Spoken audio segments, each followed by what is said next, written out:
Dans une petite ferme, vivait une charmante famille de canards. La maman cane couvait ses œufs en attendant la naissance de ses petits canetons. Elle avait exactement 7 œufs qui s'apprêtaient à éclore. Par un beau matin ensoleillé, les œufs commencèrent à s'ouvrir. Et bientôt, 6 adorables petits canards sortirent leur tête de leur coquille. Les canetons s'efforçaient de s'adapter à leur nouvelle vie, caquetant et suivant leur mère partout où elle allait. Pendant ce temps, le plus gros œuf de la couvée tardait toujours à éclore et la maman cane commençait à s'inquiéter. Elle se demandait si son œuf avait un problème, mais décida d'attendre encore un peu. Finalement, le 7e œuf, le plus gros de tous, s'ouvrit enfin à son tour. Le caneton qui en sortit regarda autour de lui, un peu perdu. Il ne se rendait pas compte que sa mère et ses frères et sœurs étaient encore plus confus que lui. Parce que ce petit canard ne ressemblait à aucun autre de sa fratrie. Il était sensiblement plus costaud que les autres et son plumage était gris. Les autres canetons commencèrent à se moquer de lui. « Quel vilain petit canard! Tu ne nous ressembles pas du tout !»« Je ne comprends pas. Pourquoi tu n'es pas comme tes frères et sœurs ?»« Vilain, vilain, vilain, vilain, vilain, vilain, vilain, vilain. »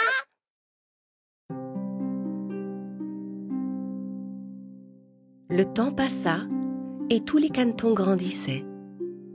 Mais le vilain petit canard était bien plus grand que les autres et son plumage était toujours gris. « Tu grandis tellement vite. Comment se fait-il que tu sois si différent ?» Plus le temps passait, plus le vilain petit canard était triste, seul et différent des autres. Aucun de ses frères et sœurs ne voulait jouer avec lui. « On ne peut pas jouer avec toi. Tu es beaucoup trop laid. » Tous les autres animaux de la ferme se moquaient de lui. « Tu es un vilain petit canard, le plus vilain de tous. »« Vilain petit canard, vilain petit canard. » La maman cane faisait de son mieux pour le protéger de ces moqueries. « Mon pauvre caneton, mais pourquoi es-tu si différent des autres ?» À mesure que les jours passaient, le pauvre petit canard se sentait de plus en plus malheureux. Toutes les nuits, il pleurait en silence et se disait que jamais personne ne voudrait de lui. Pourquoi est-ce que je suis si laid? Pourquoi je ne suis pas jolie comme tous mes frères et sœurs?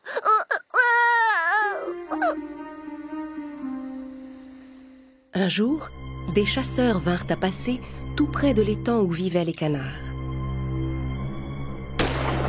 Armés de leurs fusils, ils se mirent à tirer sur tous les canards qu'ils voyaient. La maman cane, qui était sortie chercher de la nourriture pour ses petits, fut abattue en plein vol. Le pauvre petit canard, ignorant ce qui s'était passé, attendit toute la nuit le retour de sa maman.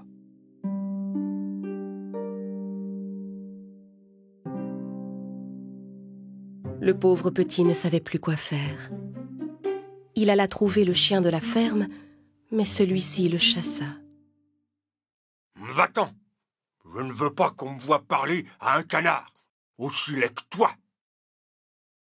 Dépité, il alla voir la poule, mais la poule aussi se moqua de lui.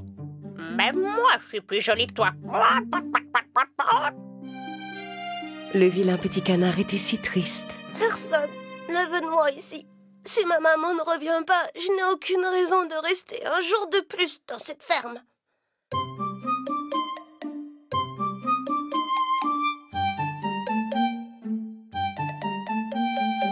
Ce matin-là, le vilain petit canard quitta la ferme. Il nagea jusqu'à l'autre côté de l'étang et posa la même question à tous les animaux qu'il croisait pendant sa traversée. « Vous connaissez des canards qui sont comme moi? Est-ce que vous connaissez des canards qui sont comme moi? Vous connaissez des canards qui sont comme moi? » Mais chacun des animaux lui faisait la même réponse. Il n'avait jamais vu de canard comme lui. Le pauvre petit caneton continua son voyage et arriva au bord d'un autre étang.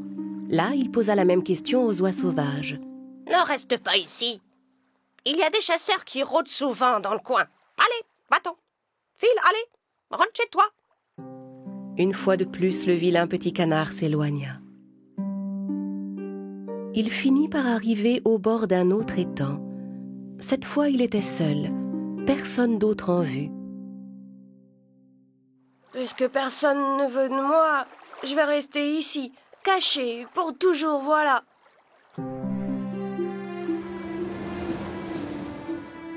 Il avait beau être tout seul, le vilain petit canard menait sur son étang une vie heureuse. Un jour, il vit passer au-dessus de lui une volée d'oiseaux blancs au long cou qui migraient vers le sud. Il les contempla avec admiration. « Oh, comme ils sont beaux! J'aurais tellement aimé être comme eux. » L'hiver s'était installé et la neige commençait à tomber. Le vilain petit canard était émerveillé de voir toute cette belle neige pour la première fois. Il jouait dedans et s'amusait à se couvrir de blanc. Mais avec l'épaisse couche de neige, le pauvre petit canard avait de plus en plus de mal à trouver de quoi manger. Il fut obligé de partir à la recherche de nourriture. Il avait froid et était épuisé. C'est alors qu'un fermier vint à sa rencontre. Peiné de le voir si gelé, le fermier le couvrit avec sa veste et l'emmena avec lui. « Oh, pauvre petit animal, tu grelottes, tu as l'air complètement gelé. Je vais te ramener chez moi et je vais bien m'occuper de toi jusqu'à ce que tu reprennes des forces. »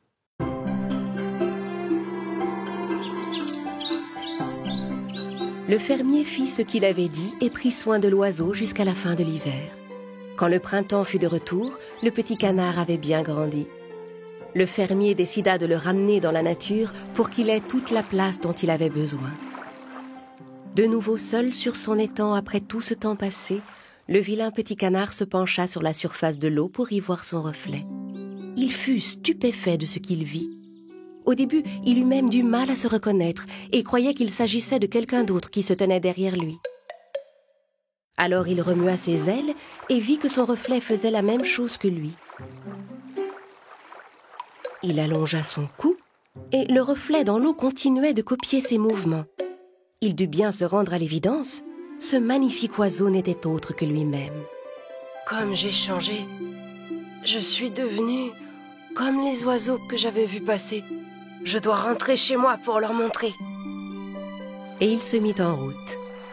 Tandis qu'il traversait l'étang, il rencontra un groupe de cygnes blancs.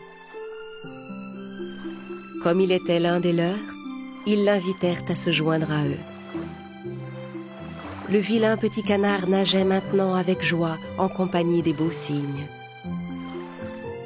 En voyant passer les cygnes, un enfant dit à ses amis: « Waouh!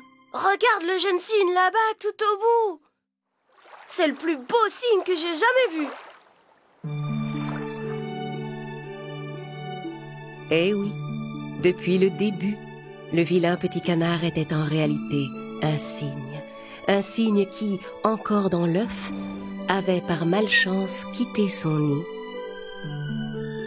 et avait atterri dans le nid d'une cane.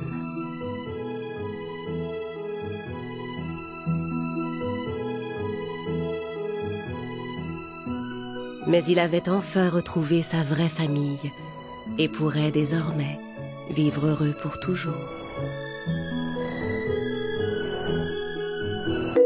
Le vilain petit canard et la rose arrogante. Un jour, alors qu'il faisait le tour de l'étang pour trouver quelque chose à manger, le vilain petit canard entendit une voix l'appeler. « Hé !»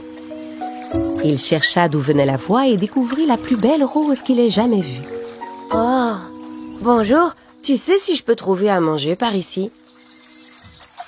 La rose était tellement arrogante qu'elle refusa d'aider le canard. Va-t'en d'ici, éloigne-toi de moi. Le vilain petit canard ne comprenait pas pourquoi la rose était si désagréable avec lui. Pourquoi? Qu'est-ce que je t'ai fait? La rose le regarda avec mépris. Tu me gênes. Regarde, tu fais de l'ombre à mes jolis pétales en restant devant moi. Le petit canard n'était pourtant pas assez près de la rose pour lui faire de l'ombre. Mais elle poursuivit. Et puis tu m'éclabousses quand tu nages. Tu vas abîmer mes feuilles. D'accord, mais je ne nage pas en ce moment. La rose arrogante réfléchit un instant. Bon, si tu veux savoir, tu es très laid. Et quand tu es près de moi, tu gâches ma beauté. Le vilain petit canard fut très blessé par ces paroles et se mit à pleurer. Mais la rose continuait à se vanter et à se moquer de lui. Regarde, tu vois bien que mes feuilles sont brillantes et douces. Rien à voir avec tes affreuses plumes toutes rêches. Le vilain petit canard n'en pouvait plus. Si je ne te donnais pas d'eau de mon étang, tes feuilles auraient vite fait faner et elles tomberaient. La rose persistait dans son arrogance. Au lieu de me donner de l'eau, commence par te laver. Comparé à mon délicieux parfum, ton odeur est épouvantable. Le vilain petit canard sentit son odeur. Non, c'est faux. Tu dis n'importe quoi. Mon odeur est normale. C'est toi qui es méchante et arrogante. Très fâché contre la rose, le petit canard décida de s'en aller. Quelques jours passèrent. Sans personne pour l'arroser, la rose commençait à faner. Soudain, elle vit le vilain petit canard qui nageait vers elle. « Petit canard, ça fait bien longtemps que personne n'est venu. Dis-moi, tu pourrais me donner un peu d'eau de ton étang? Regarde, mes feuilles commencent à faner. » Le vilain petit canard se rappela les propos que lui avait tenus la rose. « Tu m'as dit que j'abîmais tes feuilles en éclaboussant de l'eau sur toi. Tu te souviens ?» Ils étaient sur le point de se disputer à nouveau, quand un brave fermier passa près de l'étang et vit que la rose manquait d'eau et que le petit canard était affaibli par la faim. Il s'approcha d'eux et leur adressa quelques mots de réconfort. Il sortit un morceau de pain de sa poche, les frita et lança les miettes au vilain petit canard qui se mit à picorer avec appétit. Puis le fermier prit de l'eau de l'étang dans sa main et la versa sur la rose pour l'arroser. Le gentil fermier revint tous les jours suivants pour nourrir le petit canard et pour arroser la fleur. Avec le temps, celui que tout le monde avait pris pour un vilain petit canard grandit et devint un cygne majestueux. Quand il vit le bel oiseau, le fermier n'en crut pas ses yeux. Même la rose arrogante était impressionnée par la beauté du cygne et elle regretta d'avoir été méprisante. « J'ai été très injuste avec toi. J'espère que tu me pardonneras. » Le cygne accepta de pardonner à la rose parce qu'il voyait bien qu'elle avait changé. Le cygne et la rose devinrent les meilleurs amis du monde, car la rose avait compris qu'il ne fallait jamais juger les autres sur leur apparence. Les chaussons rouges et le canard. Un jour, alors qu'il errait dans la forêt, un loup aperçut une famille de cigognes qui volaient dans le ciel. Il savait que les oiseaux avaient fait leur nid dans la montagne et qu'il y avait des œufs dans ce nid. Il eut alors une idée. Tiens, j'ai trouvé de quoi manger. Des œufs de cigogne. Mais il faut que je trouve un moyen de grimper là-haut. Un bébé canard, qui avait été élevé parmi ces cigognes, dormait profondément. Son frère cigogne vint le réveiller en fanfare. Hé, debout, canard! Coin, coin, coin, coin, coin, coin. Le canard se réveilla en sursaut. Hein? Mais qu'est-ce qui se passe? On part faire un petit vol. Maman veut qu'on aille voir les œufs. Surtout ne t'endors pas, ou tu risquerais de te faire manger par le loup. Par le loup? Oui, parce que tu ne sais pas voler haut comme nous. Tu sais bien. Alors tu restes là, petit canard qui ne vole pas. À plus tard. Mais ce qu'ils ignoraient, c'est que le vilain loup les observait déjà en secret. Quand les cigognes s'envolèrent, le petit canard essaya de les suivre, battant des ailes contre ses flancs.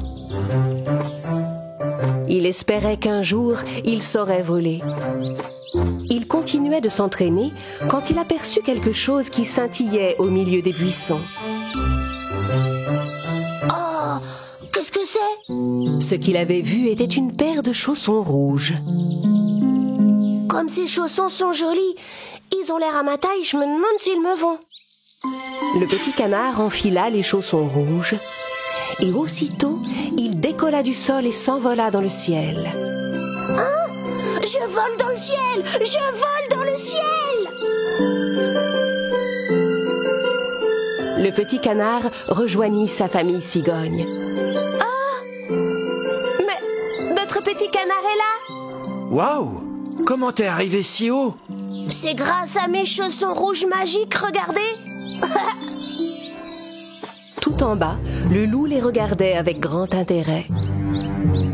Des chaussons magiques? Ah! Cette fois, je tiens un plan. Cette nuit-là, sans faire de bruit, le loup se glissa jusqu'à l'endroit où la famille cigogne et le petit canard dormaient. Les chaussons scintillaient dans la nuit. Il tendit la patte et les attrapa du bout des griffes. Demain matin, pour mon déjeuner, je vais me faire une bonne omelette aux œufs de cigogne. Au lever du soleil, le petit canard se réveilla et il fut très inquiet de ne pas trouver ses chaussons rouges à côté de lui. Oh non, mes chaussons, mes beaux chaussons magiques ont disparu. Comment je vais pouvoir voler? Le petit canard courut chercher sa maman et ses frères et sœurs cigognes. Maman cigogne, grand frère, grande sœur, où êtes-vous? Mais il ne trouva sa famille nulle part. Maintenant, je peux plus voler pour rejoindre ma famille sans mes chaussons rouges magiques. Alors que le petit canard pleurait, il vit le loup voler au-dessus de lui. Youhou! Je vole. J'arrive, jolis œufs de cigogne. C'est l'heure du petit déjeuner. Oh, mes chaussons! Le loup m'a volé mes jolis chaussons rouges. Le petit canard essaya de toutes ses forces de suivre le loup. Mais malgré ses efforts, il réussit tout juste à décoller du sol, puis retomba lourdement par terre. Oh, il faut que je trouve un moyen de protéger les œufs de ce vilain loup. Oh, si seulement je pouvais voler. Le loup se posa devant le nid avec les chaussons magiques et se pencha sur les œufs de cigogne. Le petit canard le vit ramasser les œufs un par un. Les œufs de cigogne sont en danger. Il faut que j'arrête le loup. Le petit canard rassembla tout son courage et battit des ailes de toutes ses forces. Les œufs, je dois sauver les œufs. Enfin, pour la toute première fois, le petit canard réussit à s'envoler. Je vole! Oui, je sais voler! Enfin! Le petit canard se posa et s'avança discrètement derrière le loup.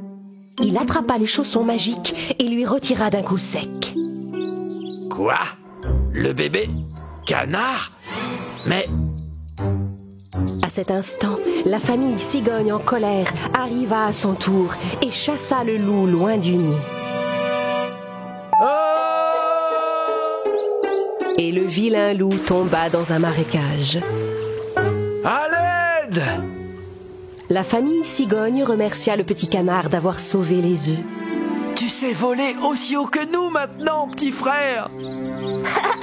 Eh oui, coin, coin, coin. Et si on allait tous faire un petit vol en famille, mes enfants? Le petit canard était tellement content de savoir voler.